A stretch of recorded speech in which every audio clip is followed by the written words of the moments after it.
Assalamualaikum warahmatullahi wabarakatuh. Sebelumnya, perkenalkan kami dari kelompok 1 yang beranggotakan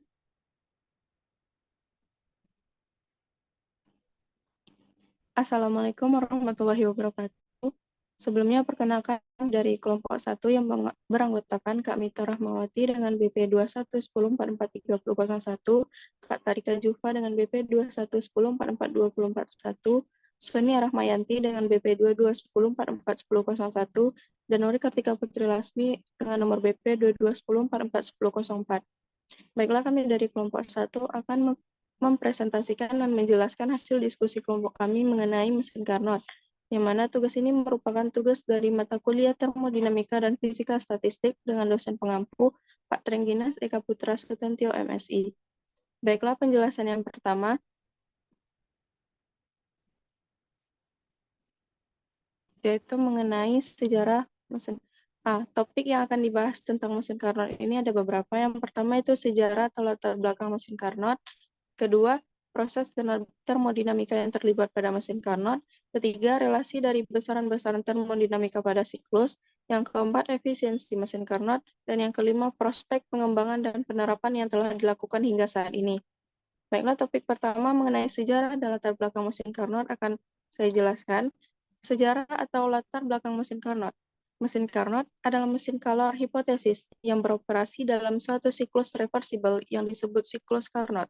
Model dasar mesin ini dirancang oleh Nicolas Leonard Sadi Carnot, seorang insinyur Prancis pada tahun 1824.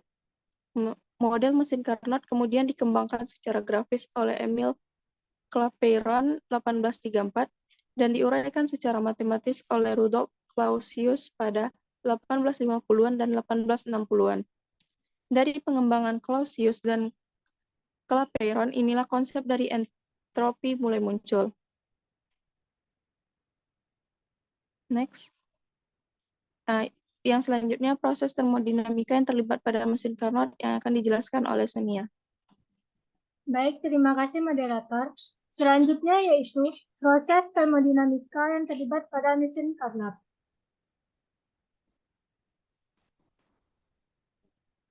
Proses termodinamika yang terlibat pada mesin Carnot adalah siklus termodinamika yang melibatkan proses isotermal, isobarik, dan isokorik. Siklus Carnot merupakan siklus reversibel yang mengubah panas hasil reaksi pembakaran menjadi gerak mekanis sepenuhnya. Dan dalam bidang konversi energi, siklus Carnot merupakan cara yang paling ideal untuk mengubah energi panas menjadi energi mekanis. Siklus Carnot terdiri dari 2 langkah proses adiabatik dan 2 langkah proses isotermik. Dengan 2 proses isotermal dan 2 proses adiabatik, dalam proses isotermal pertama, zat tersebut berdifusi dan menyerap panas. Dan pada proses isotermal kedua, zat tersebut menekan dan mengeluarkan panas.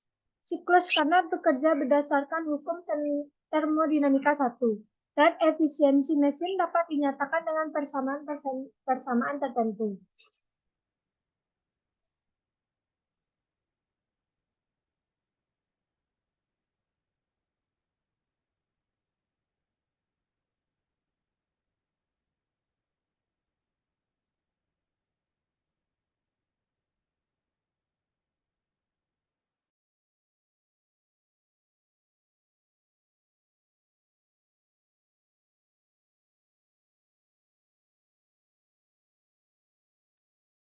Berikut adalah siklus yang terjadi pada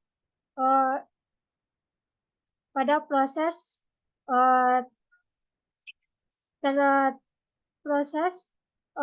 terjadinya siklus termodinamika.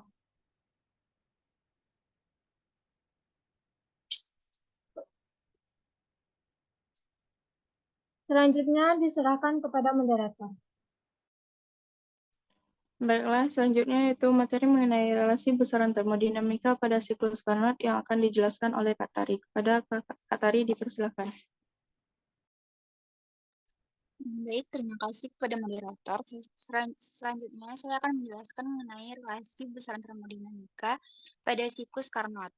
Adapun relasi besaran termodinamika pada siklus Carnot dapat digunakan untuk menghitung berbagai besaran yang berkaitan dengan kinerja mesin Carnot, seperti usaha, kalor, suhu, volume, serta tekanan. Hal ini berkaitan dengan hukum satu termodinamika yang berkaitan dengan proses isotermal dan adiabatik pada gas ideal. Siklus Carnot merupakan siklus termodinamika ideal yang terdiri dari 4 proses reversibel, yaitu ada 2 proses isotermal dan 2 proses adiabatik.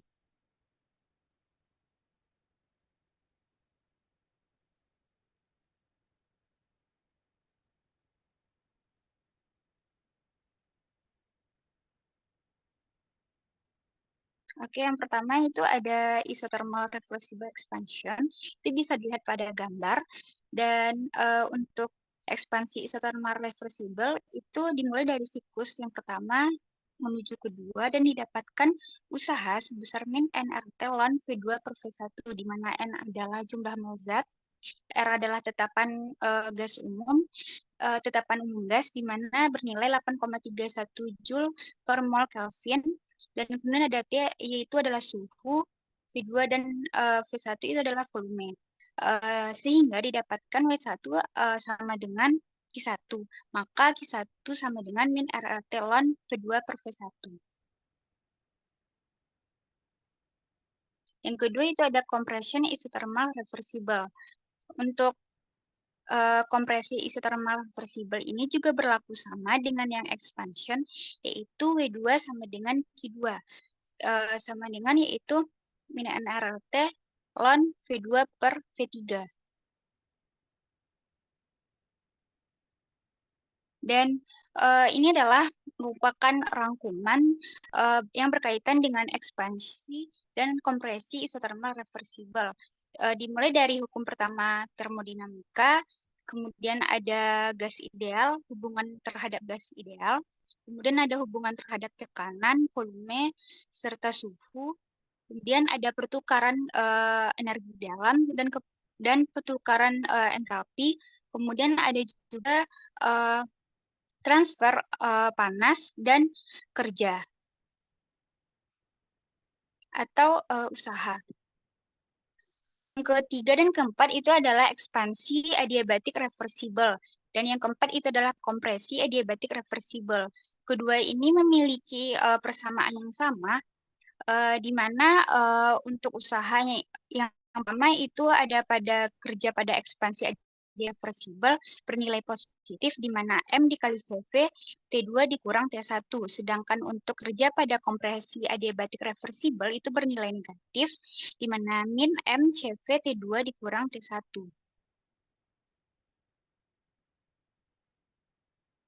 Nah, pada proses ekspansi adiabatik, yaitu pada siklus kedua menuju siklus ketiga, dan kompresi adiabatik pada siklus keempat menuju siklus pertama diperoleh nilai V2 per V1 sama dengan V3 per V4.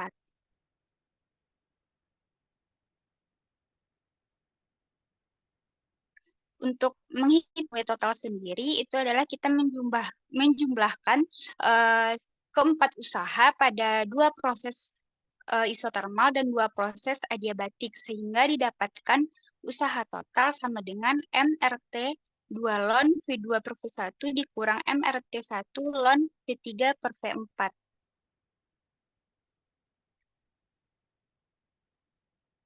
Sekian dari saya, dikembalikan kepada moderator. Baiklah, selanjutnya itu efisiensi mesin Carnot dan menghitung usaha pada mesin Carnot.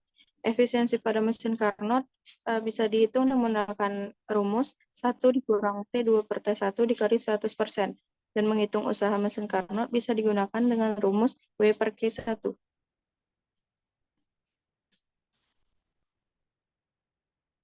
Nah, materi selanjutnya tentang prospek pengembangan material, teknologi, dan komputasi kuantum akan dijelaskan oleh Kak Mita. Kepada Kak Mita dipersilakan. Baik, terima kasih kepada moderator. Selanjutnya saya akan menjelaskan tentang prospek pengembangan dan penerapan mesin Carnot sendiri. Pertama itu ada prospek yang pertama pengembangan material, yakni material baru dengan sifat yang lebih baik seperti konduktivitas termal yang tinggi dan tahan panas dapat memungkinkan mesin Carnot yang lebih efisien. Yang prospek kedua yaitu teknologi nano. Penggunaan teknologi nano dapat memungkinkan pembuatan mesin Carnot yang lebih kecil dan lebih efisien. Yang ketiga, komputasi kuantum dapat membantu dalam desain mesin Carnot yang lebih optimal. Itu pengembangan dari mesin Carnot. Pertama, mesin Carnot kuantum. Para peneliti sedang mengembangkan mesin Carnot kuantum yang beroperasi berdasarkan prinsip-prinsip mekanika kuantum. Mesin ini memiliki potensi untuk mencapai efisiensi yang jauh lebih tinggi daripada mesin Carnot klasik. Yang kedua yaitu mesin Carnot Stirling. Mesin Carnot Stirling adalah jenis mesin Carnot yang menggunakan siklus Stirling. Mesin ini memiliki potensi untuk menjadi lebih efisiensi daripada mesin Carnot tradisional. Yang ketiga, mesin Carnot Brayton. Mesin Carnot Brayton adalah jenis mesin Carnot yang menggunakan siklus Brayton. Mesin ini memiliki potensi untuk menjadi lebih efisien daripada mesin Carnot tradisional. Selanjutnya, penerapan atau aplikasi konsep dari mesin Carnot. Pertama yaitu pembangkit listrik. Mesin Carnot dapat digunakan untuk meningkatkan efisiensi pembangkit listrik. Yang kedua yaitu transportasi. Mesin Carnot dapat digunakan untuk mengembangkan kendaraan yang lebih hemat energi. Yang ketiga yaitu pendinginan. Mesin Carnot dapat digunakan untuk mengembangkan sistem pendingin yang lebih efisien. Baik, saya kembalikan kepada moderator. Baiklah, berikut sumber referensi yang sudah kami cantumkan. Materi-materi yang kami ambil berdasarkan sumber referensi yang sudah kami cantumkan. Next. Baiklah, mungkin cukup sekian presentasi dari kelompok 1 mengenai mesin Carnot, mulai dari sejarah, relasi mesin Carnot, besaran-besaran pada mesin Carnot, termodinamika pada mesin Carnot, efisiensi mesin Carnot, dan terakhir itu penerapan dan konsep pada mesin Carnot. Mungkin cukup sekian dari kelompok 1. Kami ucapkan terima kasih. Wassalamualaikum warahmatullahi wabarakatuh.